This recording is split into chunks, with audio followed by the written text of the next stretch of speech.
바랍니다. 오늘 말씀 보겠습니다. 창세기 25장 말씀입니다.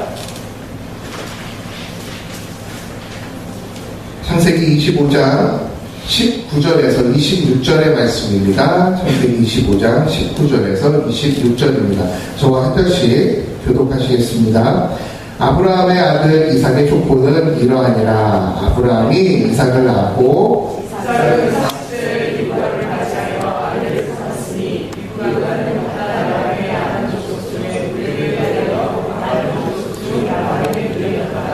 이삭이 그의 아내가 임신하지 못함으로 그를 위하여 여호와께 간구하매 여호와께서 그의 간구를 들으셨으므로 그의 아내 리브가가 임신하였더니 그 아들들이 그의 뱃속에서 서성하니라. 그러나 이르되 이렇게 내가 어찌하고 하고자서 여호와께 묻자오되 여호와께서 그에게 이르시되 두 국민이 내 태중에 있구나. 두 민족이 내 독중에서부터 나누리라. 이 족속이 저 족속보다 강하겠고 큰 자가 어린 자를 섬기리라 하셨더라. 먼저 나온 자는 붉고 전신이 토록 같아서 이름을 에서라 하였고 후에 나온 아우는 손으로 에서의 발꿈치를 잡았으므로 그 이름을 야곱이라 하였으며 리브가가 그를 낳을 때 이삭이 60세였더라. 아멘. 오늘 이제 인물 편이 시작이 됩니다. 야곱 축복과 갈등의 반복이라는 제목으로 김민정 목사님 나오셔서 말씀 전해주실 때 많은 은혜 받으시기 바랍니다. 저희가 이렇게 남편 말씀을 나누다가 이번 주부터 이제 성경에 나와 있는 인물들을 중심으로 해서 그 인물들이 어떻게 성장해 가고 어떻게 주님 만나는 그날까지 갔는지에 대해서 살펴보려고 합니다. 이렇게 말씀을 살펴보는 이유는 우리의 인생도 사실 어린 시절부터 주님 만나는 그날까지 길이로 가지만 성경에 나와 있는 인물들도 그 사건만이 아니라 길이로 그들의 인생을 보면서 하나님이 한 사람의 인생을 어떻게 이끌어 가시는지 그거를 알아보려고 합니다. 성경은 사실 누구나 많은 이야기를 하듯이 거울이라고 이야기를 합니다. 대부분 우리는 그 거울을 반사해가지고 이렇게 다른 사람한테 남편한테 만나, 아내한테 만나, 자식한테 만나 이렇게 하는데 사실 성경은 우리가 우리의 얼굴을 들여다보는 거울입니다. 그래서 성경 말씀을 통해서 하나님이 나를 어떻게 이끄실지 또 기대하고 돌아보는 시간을 갖기를 바랍니다. 특별히 이제 성경을 보실 때에 주의하셔야 할 점, 특별히 인물이라고 하는 스토리를 볼 때에 주의하셔야 할 점이 있는데요. 자칫 잘못하면 이순신 장군의 이야기, 또 아브라함 링컨의 이야기를 볼 때 우리 마음에 감동이 있어요. 그 사람의 헌신적인 삶이나 특별한 어떤 능력에 대하여서 그것과 다윗의 이야기, 또 요셉의 이야기를 들을 때 받는 감동과 차이가 없을 수 있는 거예요. 성경을 볼 때에는 항상 복음적인 관점으로 성경을 해석하고 볼 줄 알아야 되는데 그것을 볼 수 있는 하나의 눈이 뭐냐 하면 사람의 이야기를 볼 때에도 그 사람에게 하나님이 어떻게 역사하셨는가, 하나님이 어떻게 인도하고 계신가를 보면 복음적 관점을 놓치지 않고 성경을 올바로 볼 수 있습니다. 근데 그렇지 않고 와 다윗 대단하다, 다니엘 대단하다 이렇게 되면 그 성경책을 겪고 나서 우리 마음 가운데 다니엘이니까 다윗이니까 그렇게 할 수 있었지 나는 아니야 이렇게 돼서 그 인물과 내가 동떨어져 버린다. 근데 항상 그 인물을 볼 때마다 우리의 마음 가운데 이 사람에게 하나님은 어떻게 일하셨는가, 그렇다면 하나님은 나에게 어떻게 일하실까를 보면 그 수천 년 전의 이야기와 나의 지금의 삶이 같이 연결이 됩니다. 또 오늘 이제 야곱의 이야기는 정말 적어도 4,000년 이상 이전의 이야기인데 이 이야기가 나의 오늘의 삶에 영향을 미치기 위해서 하나님이 야곱에게 어떻게 일하셨는지 그것을 바라보려고 합니다. 오늘 이제 읽으신 성경에 보면 야곱은 이삭의 아들입니다. 아브라함의 아들이 이삭이었고 그 이삭의 아들이 바로 야곱인데 이 이삭과 리브가의 만남은 그야말로 선남선녀의 만남입니다.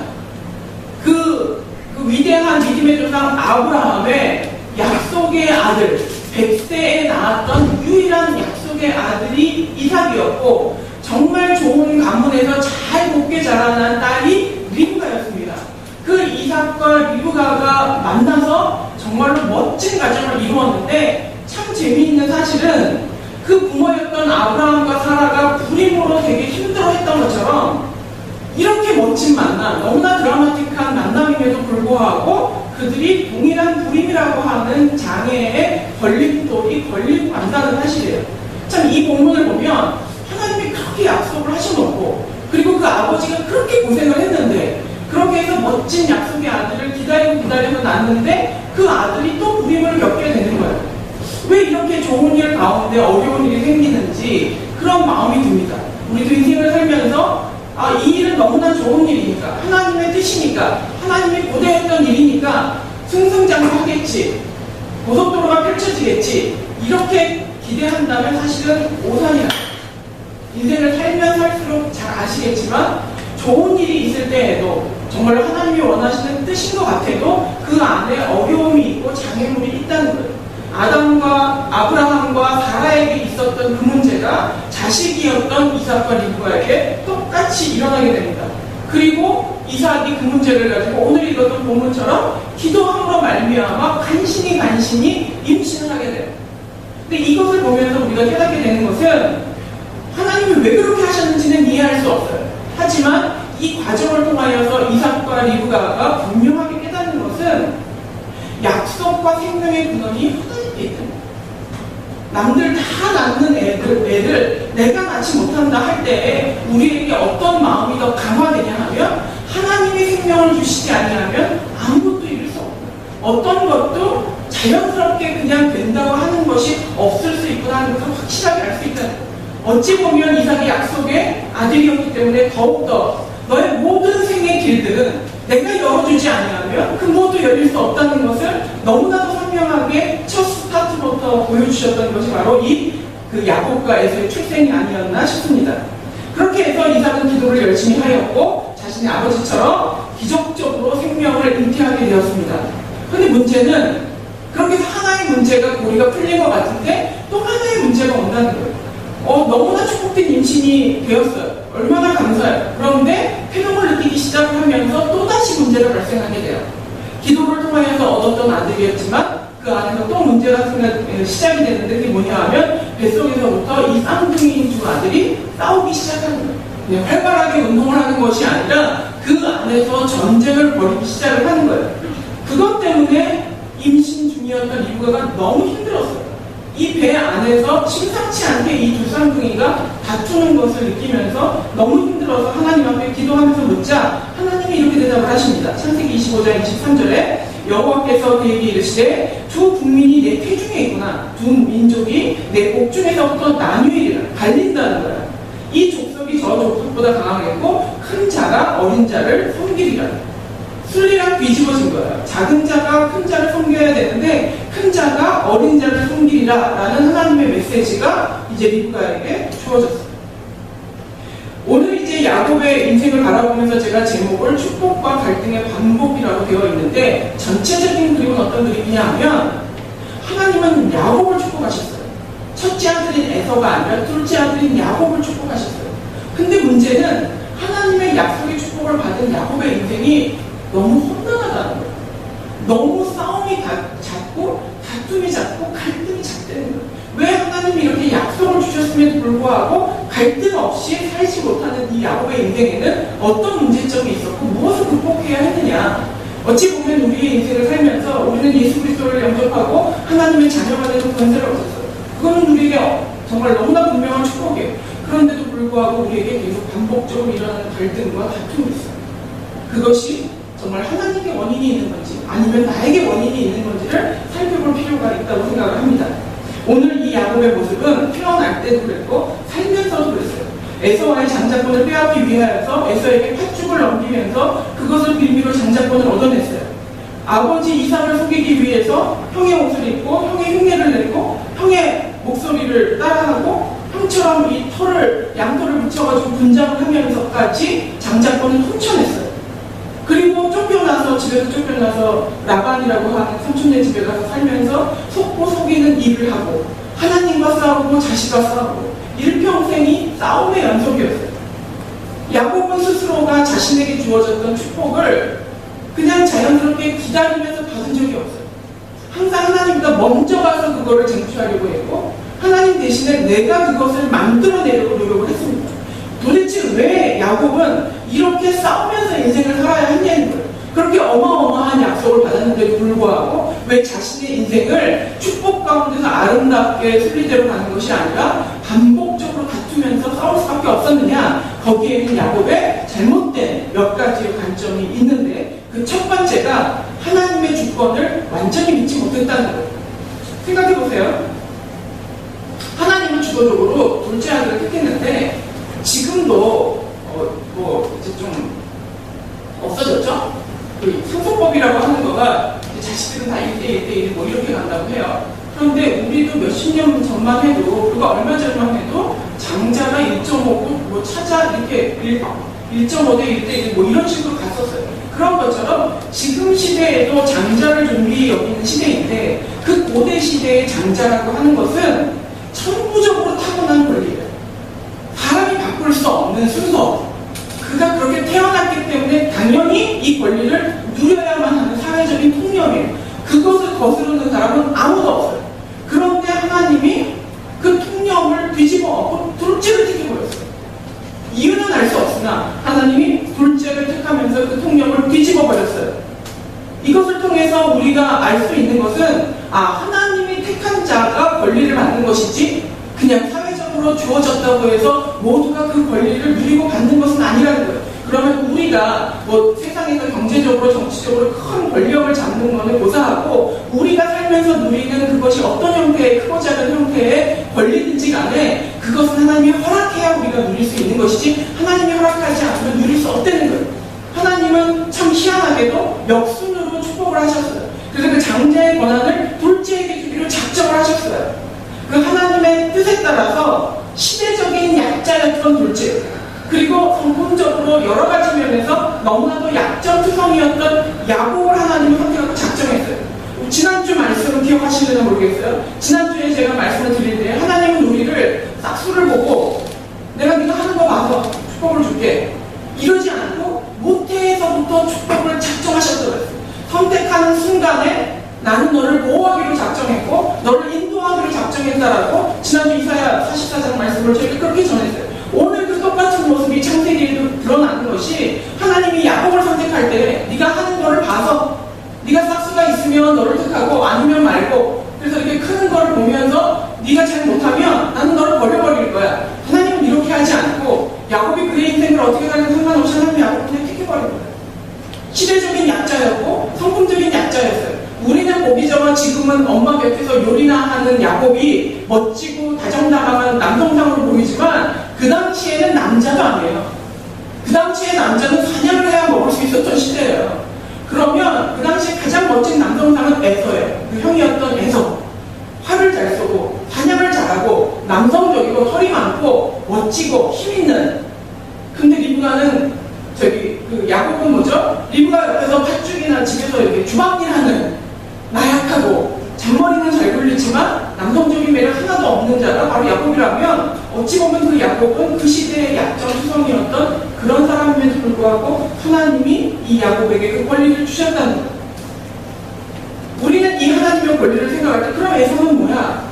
이런 마음이 들어요. 저는 성경을 볼 때에도 신약 성경에도 그런 유사한 반감을 일으키는 내용이 있는데 마태복음 20장 1절에서 18절에 보면 이런 얘기가 나옵니다. 여러분들이 잘 아시는 얘기인데 천국은 마치 풀꾼을 얻어 포도원에 들여보내려고 이른 아침에 나간 집주인과 같으니 이 얘기는 뭐냐면요. 천국에 들여보낸 하나님의 백성에 대해서 비유를 하시는데 예수님이 뭐라고 하시냐면 어떤 그 주인이 자기 포도원을 이렇게 돌보기 위하여서 품꾼을 그러니까 일터 시장에 가는 거예요. 인력 시장에 가가지고 사람을 데리고 오는 거예요. 어떤 사람은 아무로 왔어요. 그리고 12시에 또 나가서 또 데리고 왔어요. 3시에 나가서 또 데리고 왔어요. 5시에 나가서 데리고 왔어요. 6시면 퇴근이에요. 근데 나갈 때 보니까 똑같이 한 데나리온을 주는 거예요. 우리가 만약에 일당을 10만 원을 주기로 했는데 9시부터 일하는 사람이나 3시부터 일하는 사람이나 5시부터 1시간 일하는 사람도 똑같이 10만 원을 준 거예요. 누가 열받아요? 9시에 들어오는 거예요. 내가 12시는 참겠어. 그래도 오전 금방 가니까 3시는 뭐고 5시는 뭐야. 이건 말도 안 돼. 이렇게 품꾼이 이제 컴플레인 하는 거예요. 어떻게 이렇게 불공평한 주인이 있을 수 있습니까? 그럴 때 하시는 말씀이 뭐냐면 내 것을 가지고 내 뜻대로 하는데 니들이 왜 난리냐?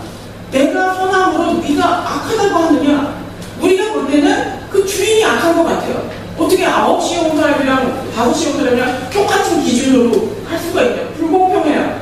선하지 않은 것 같아. 근데 예수님은 내가 선함으로 네가 나를 악하다 하느냐, 이와 같이 나중된 자로서 먼저 되고 먼저 된 자로서 나중되리라. 이게 마태복음에 나와 있는 그 유명한 비유의 이야기예요. 이 모든 것이 하나님의 소관에 있다는 것이고, 그리고 그 하나님의 소관에 의해서 이루어지는 뜻은 선하다는 거예요. 또 하나 뭐가 있죠? 한 마리의 어린 양이 길을 잃었을 때 99마리 양을 버려두고 그 골짜기를 찾아서 한 마리를 쫓아서 나가는 그 목자의 모습을 보면서 예수님은 내가 이렇게 한 마리를 사랑한다고 얘기했지만 우리의 마음에 뭐가 있어요? 어떻게 그렇게 어리석은 일을 할 수가 있습니까? 그러다가 99마리를 놓고 갔다가 한 5마리쯤 잃어버리고 그게 수지태산이 맞냔 말이에요. 그럼 남겨져 있는 99마리는 황당한 거지. 목자 어디 갔어? 그 또라이 찾으러 나갔대. 뭐 이런 거죠. 아니 걔는 없어져도 막 우리는 그럼 버린 자식이야? 99마리가 막 그게 만약에 사람이었으면 난리를 폈을 거예요. 양이니까 가만히 있었지. 그 분노가 우리에게 있다는 거예요. 걔가 잘못한 거 아니냐. 목자의 음성을 잘 따라왔으면 되는 건데 왜 우리까지 손해를 입히느냐. 이런 어떤 불만이 우리에게 있다는 거예요. 오늘 이 야곱을 선택한 것에 대한 에서의 분노나 그 하나님의 일방적인 선택에 대한 우리의 의아심, 또 이 천국에 대한 품꾼, 이 잃어버린 한 마리에 대한 우리의 이해되지 않는 그 예수님의 행동을 바라볼 때 이 얘기가 왜 이해가 되지 않는지 아세요? 우리 마음에 우리는 9시 분일 뿐이에요. 우리 마음에 우리는 장자예요. 천부적으로 권리를 타고난 줄 알아요. 우리 마음에 우리는 목자의 음성을 잘 듣는 99마리 중에 하나라고 우리는 확신해요. 그런데 그게 아니에요. 주님의 사랑의 마음을 이해하기 위하여서 확 바꿔봤어요. 나는 태어나도 똑같은 남자인데도 재산도 부여받지 못하고 제사도 드릴 수 없고 하나님 앞에 예배할 수 있는 권한도 없는 차자예요. 차단이에요. 둘째에서 받은 서름을 받아야 되는 당연한 게 나야. 길을 잃어버렸던 그 양 한 마리가 나야. 5시에 간신히 전전긍긍하다가 누가 너 일하러 들어와 할 때 저요 해가지고 들어온 5시에 그런 부분이 나라고 생각하면 우리는 절대로 하나님 앞에 불평할 수 없어요. 근데 우리는 얼마나 교만한지 항상 내가 9시에 들어왔고 최소한 나는 12시에 들어왔어. 이렇게 생각을 하는 거예요. 최소한 나는 98마리고 97마리 안에 들어가지 내가 그 한 마리는 아니라고 생각을 해요. 근데 입장을 바꿔놓고 내가 잠깐 하늘 팔다가 목자를 잃어버렸어요. 그래서 길을 헤매는데 이제 죽을 것 같아요. 나는 어두워지는데 늑대가 나타날 것 같은 그 두려울 때 목자가 나를 잡아줬다면 그때 그거보다 더 감사하고 그거보다 더 큰 은혜가 없어요. 우리 마음의 그 교만함이 뒤집어져서 5시에 들어온 품꾼이 나이고 잃어버린 한 마리가 나라고 생각한다면 아무 권리 없이 태어나는 두 번째 아이가 잊어버려도 얘가 들어왔나 안 들어왔나 챙기지도 않는 그 아이가 나라고 생각을 한다면 그 나를 선택하신 하나님의 은혜가 너무나 큰 사랑이고 너무나 큰 은혜라는 사실을 우리가 뼈저리게 느낄 수 있을 거라는 거예요. 우리 마음 가운데 언제나 내가 장자이고 언제나 내가 12시에 들어왔고 언제나 내가 권리를 가지고 있는 말 잘 듣는 사람이라고 하는 그 교만함을 내려놓고 하나님 앞에 잃어버린 나를 찾으시는 그 주님에 대하여서 감사한 마음을 갖기를 바랍니다. 두 번째 이제 야곱이 잘못 생각했던 것은 첫 번째 하나님의 주도적인 권리가 있다는 것, 그 모든 것이 하나님의 손 안에 있다는 걸 믿었다면 자신의 축복에 대해서 조금 더 편안하게 풀어놨을 텐데 그것을 내가 어떻게 해야 된다고 생각한 게 야곱의 첫 번째 잘못이었고, 두 번째는 하나님의 능력을 믿지 못했어요. 왜냐하면 그 시대에는 누구도 둘째가 장자가 되는 법이 없었어요. 장자가 사고가 나서 죽지 않는 한 그렇다고 해서는 죽일 수는 없어요. 그러면 어떻게 수단과 방법을 가리지 않고 내가 뭐를 해야 되는 거예요. 이제까지 역사적으로 그랬던 적은 없고 지금 내 상황을 봐도 이삭인 아버지가 그렇게 할 리가 없어. 아버지 성정상 그럴 뿐이 아니야. 그랬을 때 고민이 되는 거예요. 생각해보세요. 리브가는 임신했을 때 그 사실을 알았어요. 그리고 이제 매일 밥 찍으면서 물 좀 더 와라, 뭐 해라 심부름하면서 다정하게 야곱과 그 성장 그 과정을 다 리브가는 타봤어요. 과연 얘기 안 했을까요? 전 얘기했을 거예요. 하나님이 이렇게 얘기하셨다. 얘기했을 수도 있고 그 얘기를 안 했나 하더라도 내심 이 아이가 장자권을 받을 아이니 이 아이가 장자권을 받았을 때 어떻게 해야 되는지에 대하여서 설명을 하거나 교육을 하거나 하는 무언가가 있었겠죠. 야곱은 알았는지 몰랐는지 정황상 알았을 거라고 생각을 하지만 어찌됐건 야곱은 그러한 상황에서 이 장자권이 자기에게 와야 된다고 생각을 했고 너무나 가지고 싶었어요. 그런데 하나님이 그거를 할 수 있을 거라고까지는 생각을 못했어요. 이 장자권이 왜 그렇게 탐이 나는 거냐 하면 장자권을 통하여서 재산만 받는 것이 아니에요. 이 장자권은 혈통의 계승권이에요. 그러니까 족보에 이름이 들어가느냐 마느냐예요. 아브라함 다음이 이삭이고 이삭 다음이 에서가 돼야 되는 건데 자기는 무명의 사람으로 사라져봐야 되는 그 상황이 된 거예요. 그 혈통을 잇는 계승권과 그 대를 잇는 축복을 받을 뿐만이 아니라 하나님께 제사를 드렸어요. 하나님 앞에 오늘 우리가 드리는 제사가 아니라 예배를 드릴 수 있는 그 권한을 받은 거예요. 근데 우리가 신약까지 펼쳐서 생각을 못해요. 메시아의 혈통을 잇는 거예요. 그러니까 이 야곱이 받게 되는 장자권이라고 하는 것은 어마어마한 의미를 가지고 있는 거라고. 그것에 대하여서 이것이 사회적인 규범을 뒤집는 거기 때문에 하나님이 그렇게까지 할 거라고 야곱이 믿지 못했어요. 그래서 나라도 뭘 해야 돼. 내가 이것을 얻기 위해서 편법을 써서라도 속여서라도 어떻게 해든지 간에 그 아버지에게 그 축복을 받아야 돼 라고 생각하는 것이 바로 야곱의 실수였다는 겁니다. 결국에는 불신이로 하여금 그 인생을 꼬이게 만든 거예요. 하나님의 능력을 믿었다면 내 상식으로는 이 일이 되지 않아요.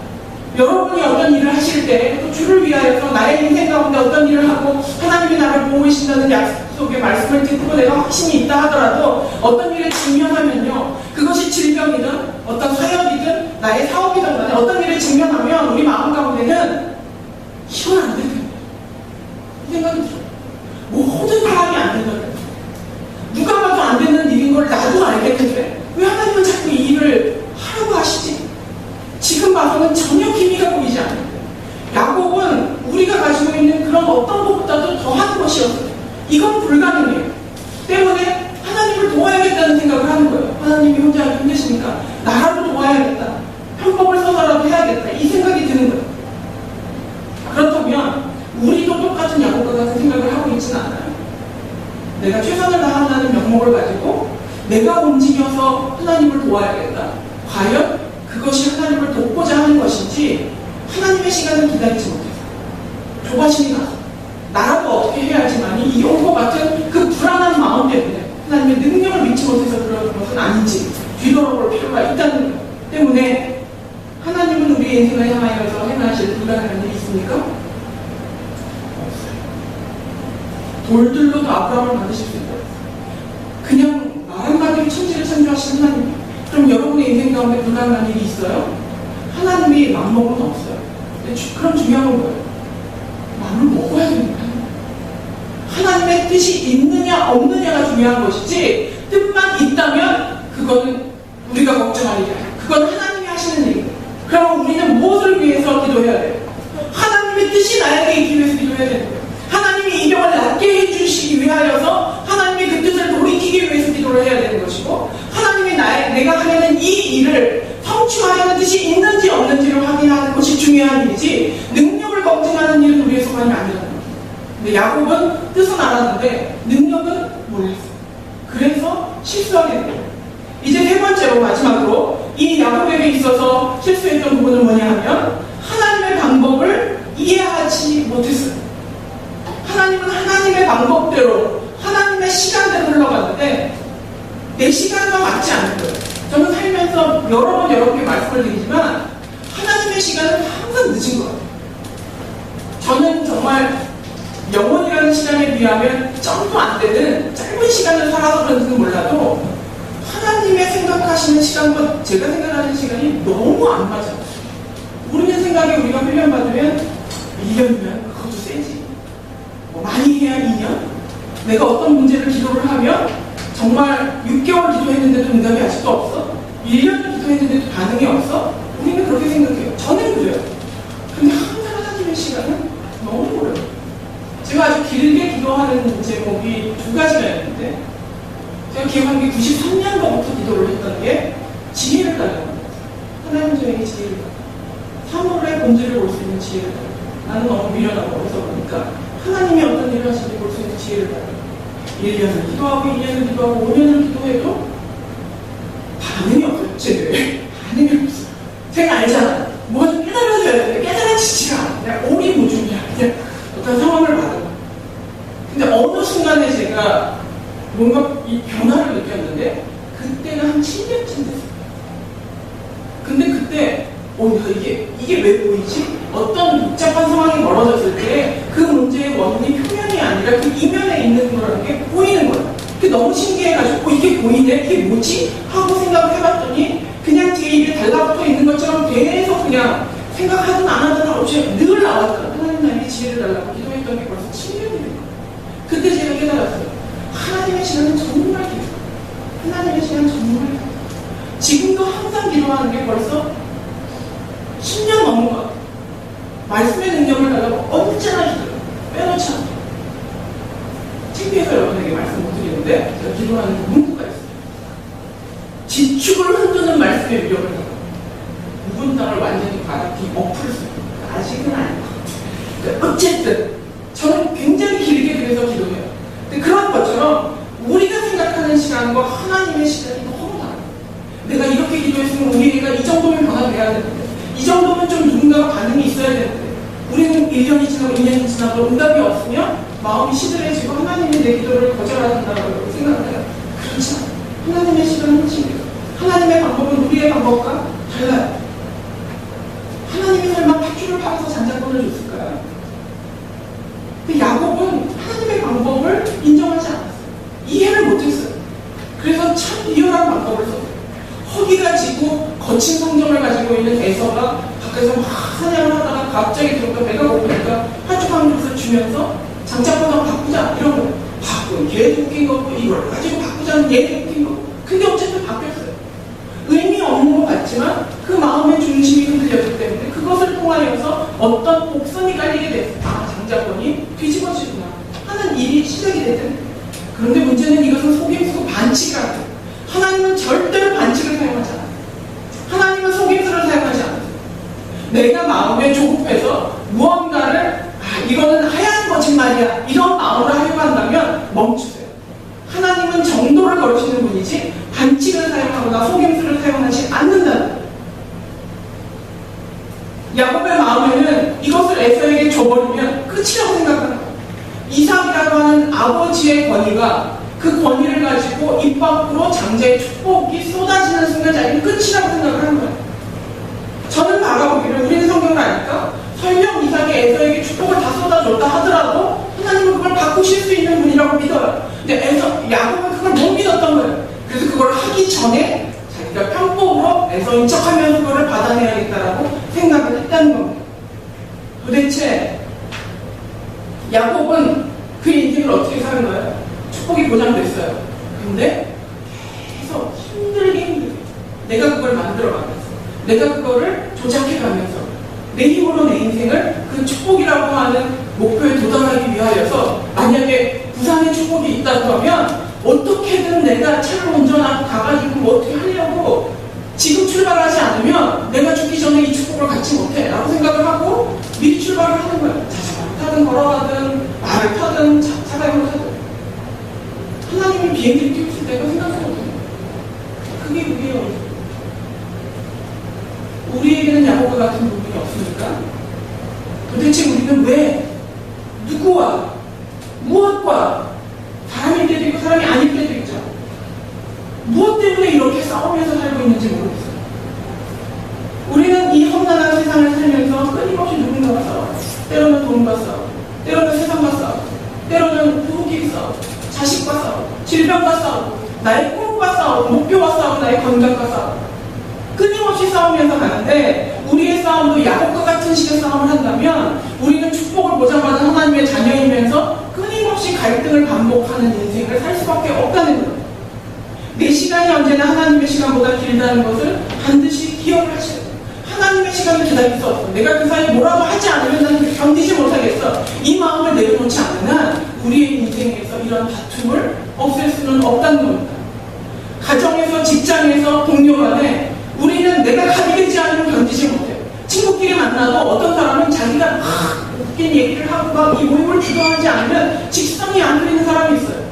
밖에는 그런 일에서부터 가정에서 누가 주도권을 잡느냐, 누가 경제권을 잡느냐, 누가 말빨이 세냐, 교회 안에서, 직장 안에서, 친구 간에 우리는 끊임없이 내가 갑이 되기 위하여서 몸부림치고 있어요. 요즘 한간에 신문이나 이 지상에 많이 나오는 얘기가 뭐예요? 갑을 받는 갑을 받는 끊임없이 갑에 올라가지 않으면 성공한 사람이 아니라고 세상은 우리를 향해서 얘기해요. 그것이 돈이든 상황이든 관계든 직이든 상관없이 갑이 되기 위해서 우리는 몸부림치고 살고 있다면 우리가 야곱이랑 뭐가 달라요? 내가 내 인생에 내 이름을 남겨야지, 그래도 뭔가를 해야지, 사람이 너 잘 살았다고 인정받아야지. 그것도 마찬가지. 자기적으로 내가 무언가를 만들기 위해서 노력한다면 우리는 그 속된 말로 갑질을 하기 위하여서 그렇게 싸우면서 살고 있다는 거예요. 오늘. 근데 그것을 내려놓으면 우리에게 평안이 올 수 있어요. 하나님이 우리에게 주신 축복만 우리가 누릴 수 있는 것이지 내가 만들어서 억지로 있는 축복을 우리가 누리는 것은 아니라는 겁니다. 그 시대의 야곱도 자신이 그 가정에서 갑이 되기 위해서 그렇게 싸웠어요. 뱃속에서부터 싸우고 평생에서 싸우고 라반과 싸우고 하나님하고도 싸우고 성경에 하나님하고 대놓고 싸운 사람이 야곱밖에 없어요. 그거 하나 잘 싸워서 그 인생의 축복을 보장을 받았지만 과연 그의 인생은 어땠는가? 과연 우리는 야곱과 비교해서 무엇을 위해서 그렇게 아둥바둥하면서 저도 마찬가지예요. 목사로 살지만 그래도 괜찮은 목사예요. 목회를 하면 괜찮은 목회를 한다는 얘기를 듣고 싶어요. 그것 또한 똑같은 욕구예요. 하나님이 나를 그렇게 만들어주는 대로 내가 머물러 최선을 다하는 것이 아니라 내가 그것을 만들어가기 위하여서 어떻게든 모양새를 좋게 해야 되는데 어떻게든 조금 명성을 날려야 되는데 내 돈을 들여서라도 어디다가 홍보를 하고 광고를 해서라도 무언가를 해야 되는데 하는 마음이 있다면 저와 여러분은 전혀 다르지 않다는 거예요. 도대체 누구랑 싸우고 있는지조차 때로는 모를 때가 있습니다. 우리는 그 싸움으로 무엇을 얻으려고 합니까? 여러분은 인생을 이렇게 아둥바둥 살면서 무엇을 얻으려고 하시는 거예요? 혹시 누구에게 보이기 위해서 그런 건 아니에요. 저에게도 그런 게 있어요. 정말 보잘것없는 위치에 낮아져 있어요. 아무것도 하지 않고 그야말로 실업자, 무직자처럼 목사인데도 무직자처럼 있을 때 참 부끄러운 고백이지만 저희 그 외가 친척들 저희 세대들의 모임이 있었어요. 저희가 저희 어머님 형제가 7분이세요. 그래서 어렸을 때 그 명절에 모이면 띠 순서대로 쫙 앉히면 겹치기 비는데도 50명이 모여요. 헐라는. 그런데 이제 다들 위에 세대들이 돌아가시기도 하고 이제 좀 연로하시니까 밑에 세대들이 이렇게 모이기로 한 거예요. 정말 거의 10년 넘게 안 보다가. 근데 그때 저는 여기 MC에 있지도 않았고 목회도 안 했었고 가정도 깨지고 어려운 상황 가운데 있었어요. 그런데 저희 이 사촌 형제들이 거의 대부분 의사예요. 의사만 한 15명 되고 뭐나 뭔가 뭐 할 때 세상적으로 굉장히 옛날에 제가 목회를 예전에 했을 때는 하나도 부럽지 않고 하나도 끌리지 않았어요. 그런데 제가 이제 무직으로 이렇게 목회하다가 그야말로 파업하다가 완전히 망한 거죠. 무도난 것처럼 목회하다가 완전히 교육해지고 가정도 어려워지고 해가지고 너무나 초라한 모습으로 있을 때 모이자 하는데 너무 보고 싶어요. 어린 시절에 같이 보냈기 때문에 못 나가겠네요. 안 나가도 된다. 안 나가서 집에 있으면서 무슨 생각했냐 하면 왜 나는 이게 창피할까 있습니다. 하나님이 나에게 내 인생을 인도하고 계신 걸 알고 있었는데 처음이에요. 그렇게 노골적으로 진짜 창피했어요. 나가고 싶지 않았어요. 특히 어렸을 때 같이 친하게 지냈던 사촌 동생이 의사로 걔를 봐야 된다는 생각이 너무 창피한 거예요. 가까이 친하게 지냈고 너무나 유치하고 창피한 고백이지만 그 순간에 제 마음 가운데는 내가 지금 갑이 아니라 갑을 병중되어 있는 내 모습이 너무 부끄러워. 지금 만나면 좀 나갈 거예요. 지금 만나면 나갈 것 같아요. 명함도 줄 수 있으니까. 근데 이게 인간의 본능이라는 거예요. 여러분은 어떠세요? 여러분은 저와 같은 이런 부끄러운 마음 없으신가요? 세상에서는 그게 당연한 거기 때문에 훨씬 더 많은 거라고 생각해요. 정직하게 돌아보고 그런 기회가 있어요. 나는 지금 내 눈이 좀 그래. 직장도 없어. 건강도 좋지 않아. 뭐 아무것도 내세우기 없어. 이런 마음이 있을 때 부끄러워할 필요가 없대요. 하나님이 우리에게 축복을 보장하셨대요. 왜죠? 선택하셨어요. 우리는 과정 중에 있는 것이고 그것은 내가 쟁취해서 얻는 것이 아니에요. 더 중요한 것은 그럴 때 그것을 부정하면서 아닌 것처럼 하려고 아둥바둥 하는 게 훨씬 더 추하고 보기 싫은 모습이라는 것입니다. 야곱은 자신이 결국에는 축복을 받은 것 같았지만 자신의 인생을 총정리한 글이 있어요. 창세기 47장 9절에 이렇게 되어 있어요. 이제 요셉이 애굽으로 이집트로 넘어가가지고 여기 팔레스타인 지역에 기근이 들자 야곱이 이제 그때 생존해 있었으니까 형제들이랑 다 애굽으로 넘어갔어요. 그때 이제 바로 왕을 대면하게 된 거예요. 말하자면 이제 미국으로 온 가족이 이민을 갔어요. 그래서 오바마 대통령을 야곱을 비비 만나게 된 그런 상황이에요. 그래서 이제 바로를 만났을 때 야곱이 바로한테 이렇게 고백을 해요. 야곱이 바로에게 이르되 내 나그네 길의 세월이 130년이니이다. 야곱이 147살에 죽는데 17년 전인 거죠. 130년이니이다. 내 나이가 얼마 못 되니 우리 조상의 나그네 길의 연조에 미치지 못하나 이 얘기는 뭐 700살도 살고 500살도 살고 했으니까 130세면은 뭐 아직 중년인 거예요. 어찌 보면 내가 이제 그 연조에 미치지 못하나 험악한 세월을 보낸 거예요. 그 이웃나라 왕한테 자신을 소개하면서 내 나이가 130이지만 내 인생 참 험악한 세월을 보냈다 라고 하는데 이 험악한 세월이라는 그 히브리어 단어가 나윰이라는 단어인데요. 이것의 단어를 풀어서 한 해석이 뭐냐면 하도 험한 일을 많이 겪어서 속이 시커멓게 탔다. 이게 나윰이에요. 내가 그런 인생을 살았는 거예요. 자기의 고백이에요. 태어나면서부터 얼마나 내가 속을 끓이고 살았는지 속이 수컴댕이가 된 세월을 살았습니다. 이게 자신의 인생을 총정리합니다. 우리가 그런 인생을 살아야 할까요? 정말 가능하면 간단하죠. 지금까지 이렇게 수컴댕이처럼 아둥바둥 하면서 매달려서 내가 가게 되지 못하면 견디지 못하는 그런 마음으로 살았다면 이제는 무언가를 내려놓고 순리대로 하나님 앞에 인도함을 받을 수 있는 그 축복을 기다림으로 누릴 수 있는 우리가 되기를 바랍니다. 그러기 위해서 하나님의 방법을 믿으셔야 돼요. 하나님의 시간을 믿어야 돼요. 하나님의 약속을 믿어야 돼요. 결론을 말씀드리겠습니다. 우리의 삶의 축복은 하나님의 권한 속에 있습니다. 내 권한 속에 있지 않습니다. 그것을 인정하는 것이 소중한 길입니다. 때로는 그것이 불가능해 보여도 상관없어요. 그 숙제는 하나님이 하십니다. 우리 인생의 마감이 얼마나 아름다울지 하나님이 하십니다. 믿고 조바심 내지 말고 호랑이하지 마세요. 스포츠 중에 상대와 싸우는 스포츠가 있고 혼자만 하는 스포츠가 있잖아요. 보통 골프는 인생이다 뭐 이러시더라고요. 골프 치시는 분들 보면. 근데 가만히 보면 골프는 자기 페이스 조절이에요. 그러니까 얼마나 긴장을 풀고 몸에서 힘을 빼느냐, 얼마나 내 마음을 안정하느냐에 따라서 자기 혼자 그 홀 한 홀을 지나가는 거지 옆 사람이 내 공을 쳐버리거나 옆 사람이 나를 어떻게 하는 건 없어요. 그러니까 자기의 고독한 길을 가는 거예요. 옆에도 가지만. 근데 그런 운동들이 몇 개 있더라고요. 요즘 뭐 TV도 나오지만 볼링 같은 것도 내 페이스를 유지하는 거예요. 내가 흥분하지 않고 내가 긴장하지 않고 내가 내 레일에 있는 그 핀을 넘어뜨리는 거예요. 수영도 마찬가지예요. 내게 주어진 그 레인 안에서 내가 최선을 다해서 왔다 갔다 하는 거예요. 이게 하나님이 주신 축복에서 우리가 최선을 다하는 방법이에요. 하나님이 우리에게 축복의 어떤 라인을 주셨어요. 탁구를 치거나 배드민턴을 치거나 배구를 하거나 축구를 하는 것처럼 누구의 공을 빼앗을 필요가 없는 인생이에요. 우리는 하나님의 주신 축복은 내 레인 안에서 최선을 다하는 거예요. 내가 성실하게 나의 건강을 관리하고 내가 노력하고 기도하면서 최선을 다해서 가는 이 골프나 볼링이나 수영과 같은 스포츠 모습으로 우리에게 주신 인생 축복 그렇다는 거예요. 싸우려 하지 말고 내 레인을 정확하게 지켜서 끊임없이 최선을 다하는 모습, 이게 우리가 해야 되는 모습이라는 겁니다. 사진 한 장 보실까요? 이게 화면으로 보니까 좀 작아 보이는데요. 저는 이거를 보면서 이 아파트가 한 사회라는 생각이 들고 이 옷걸이를 이렇게 보면서 이 저 집 안에 있는 사람들이 떠올랐어요. 돌아가셨지만 정채봉 씨라고 하는 그 시인이면서 아동 문학가가 있는데 이런 시가 있어요. 옷걸이라는 시가 있는데요.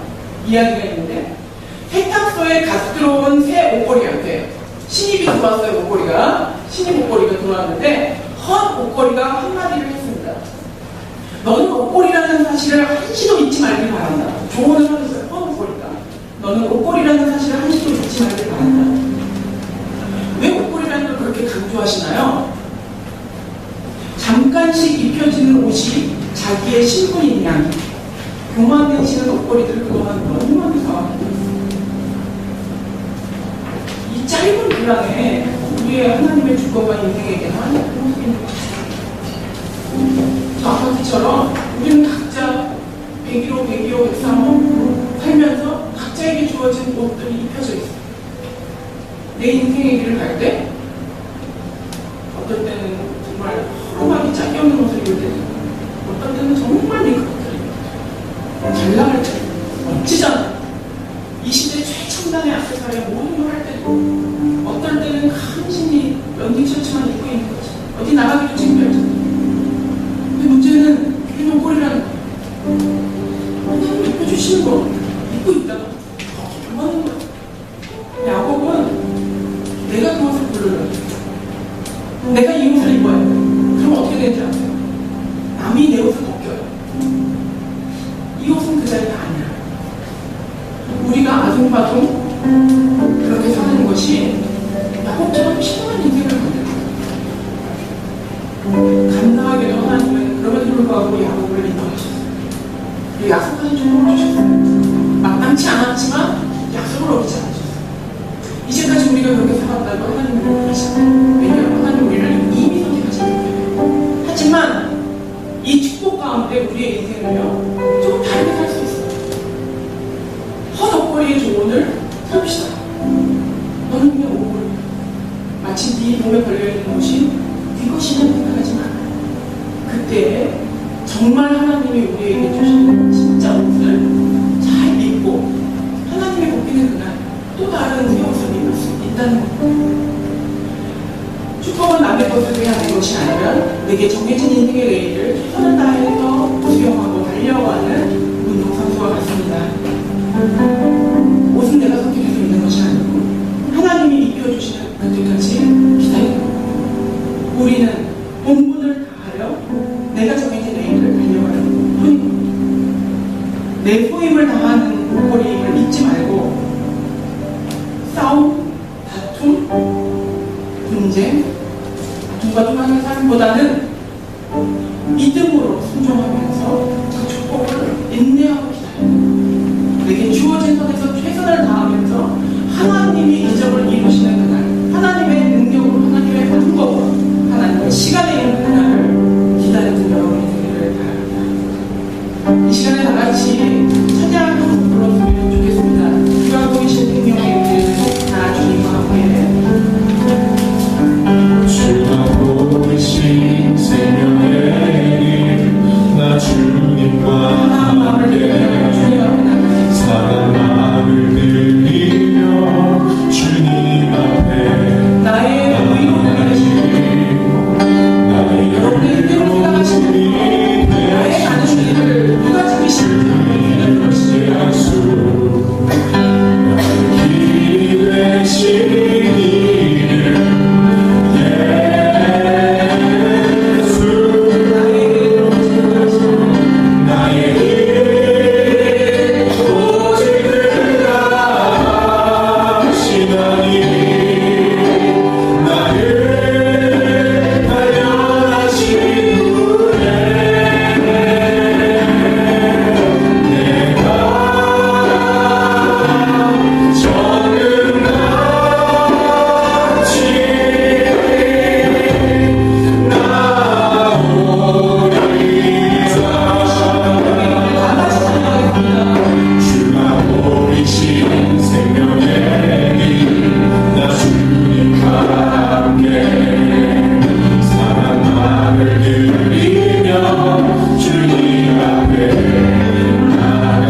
낭망하여 일어날 힘이 없는 자가 있습니까? 인생의 장애물을 받는 자가 있습니까? 혹은 내가 해야 하는 일 때문에 두려워 떠는 자가 있습니까? 나를 존재케 하신 여호와가 나와 함께 하십니다. 나의 존재를 흔들 수 없는 그 사탄의 무리들에 비해 두려워하지 말게 하여 주시옵소서. 나를 존재케 하신, 나를 선택하신, 온교에서 지어 부르신 여호와가 내게 말하노라. 두려워 말라. 내가 나와 함께하리라. 이 음성을 믿게 하여 주시옵소서.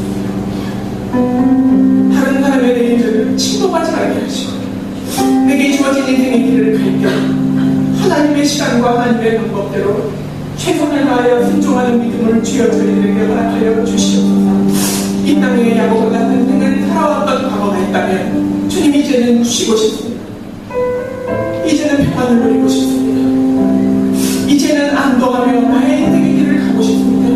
하나님 아버지, 그들에게 믿음을 허락해 주시옵소서. 이미 약속된 축복을 향하여서 성실하게 한 발 한 발을 걸어가게 하시되 아버지 나의 선을 넘지 않게 하시고 편법을 쓰지 않게 하시고 정도를 걸어 하나님이 주시는 은혜의 법도대로 갈 수 있도록 주여들을 베풀어 주시옵소서.